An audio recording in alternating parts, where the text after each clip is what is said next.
So I've joined this match a little bit late. I wanted to get my trades in before this first service game started, but luckily we were at 15 all. So of course the pricing is the same. So I'm going to whack a back trade on Zuma. Decent pricing here for a potential of a second set swing. Trying to get in at 1.13. Obviously with most trades you want to get in, especially at the end of the first set. You've got plenty of time to get into a trade before the serving starts. I am just also trading the Evans Kachanov match as well. We've just missed out on that. It's gone to 30-15.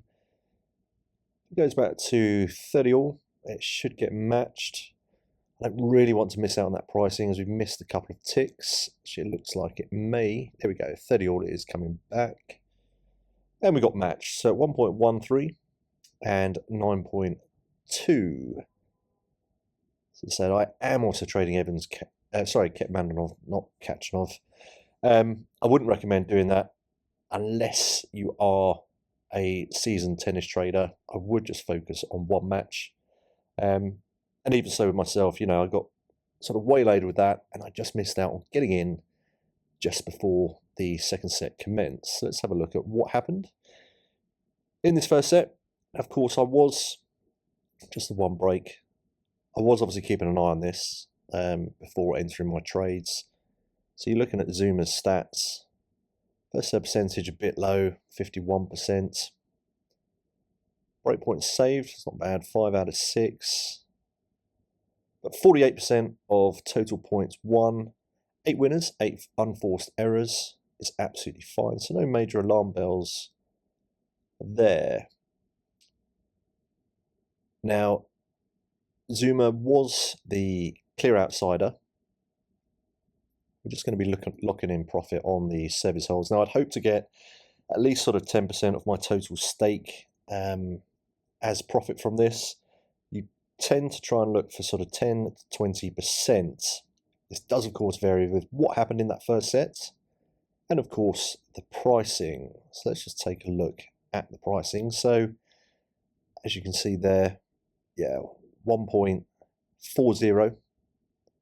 from Rinderneck and close to 4 on Zuma. So it will be quite a sort of cautious approach, but we'll just see what sort of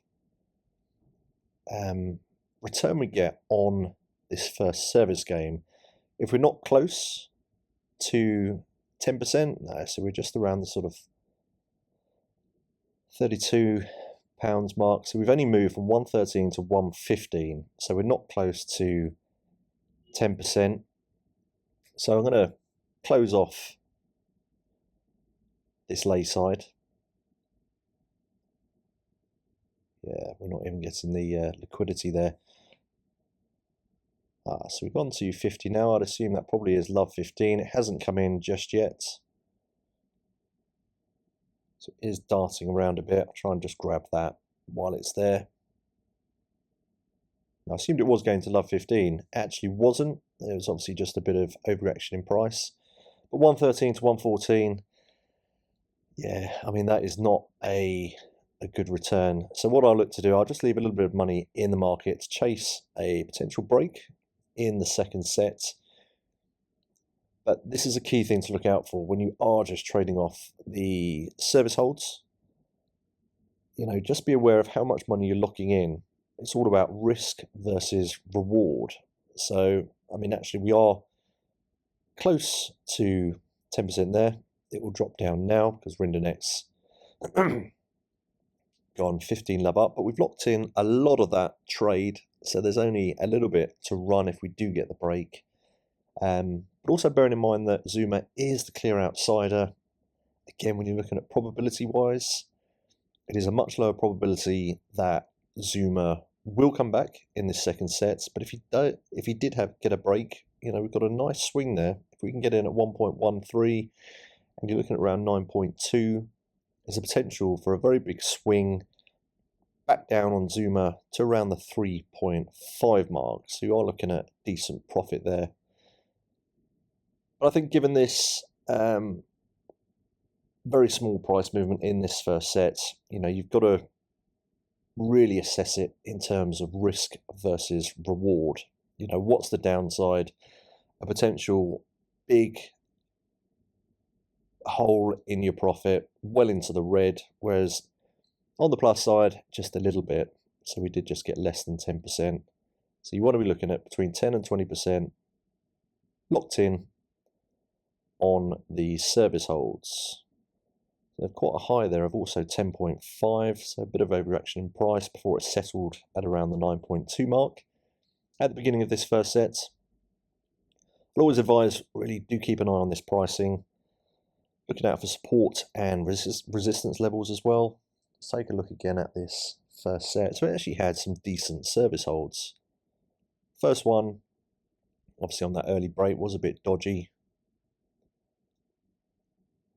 And actually second service points one was pretty high at 72%. The breakpoint saved, if you watched my videos before, you'll know that that is an indicator of resilience. I do like that. Obviously you've got to weigh this up with the fact of, why they're getting too many breakpoints. But if they can save these breakpoints, it does show, some passion and resilience. So let's just take another look at that first set. So it looks like Rinderneck is going to take his first service game of the second set. Now, given what I just said, you see, and before I say that, we went down from sort of 50 to 31. Now, if we hadn't locked in so much money on that first service hold, that would be much less. Because we locked that in, we're still sat a £31 profit. Yes, that is very low compared to my overall risk, but you see my risk is right down to just minus 80. But what I look to do is just hold that little bit of money in the market. I don't think we're going to see much movement on these service holds. Therefore, the risk versus reward ratio is completely swayed in the wrong direction. I'll leave it until, hopefully, Zuma holds his serve and then just hedge out. I think, yeah, the key takeaway here is, especially when your player is the outsider, you've got to think probability-wise, what is the probability of them coming back in this second set? That doesn't necessarily mean that you won't see decent price movements on just the service holds, but you do just want to be looking, to lock in at least 10% on the service holds if you are trading that sort of strategy. So even at 15 love, we've gone up to 40. I would hope just to get around the £50 mark. That is 10% of my total stake. Yes, it is a small profit in terms of my stake. However, that's with a very, very slight price movement. We got in at 113, got out at 114 on Rinderneck. On Zuma, we got in at 9.2 and got out at 8.2. So we'll just wait for Zuma to hold and then take my money out the market. There's loads of other matches going on today with much higher potential. To be honest, this wasn't one of my selections. I was just keeping an eye on it whilst I was trading the Evans Kecmanovic.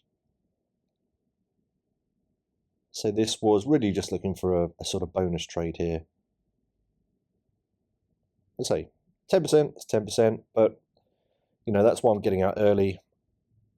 These are not my strategies to just trade one service hold and basically scalp a little bit of profit.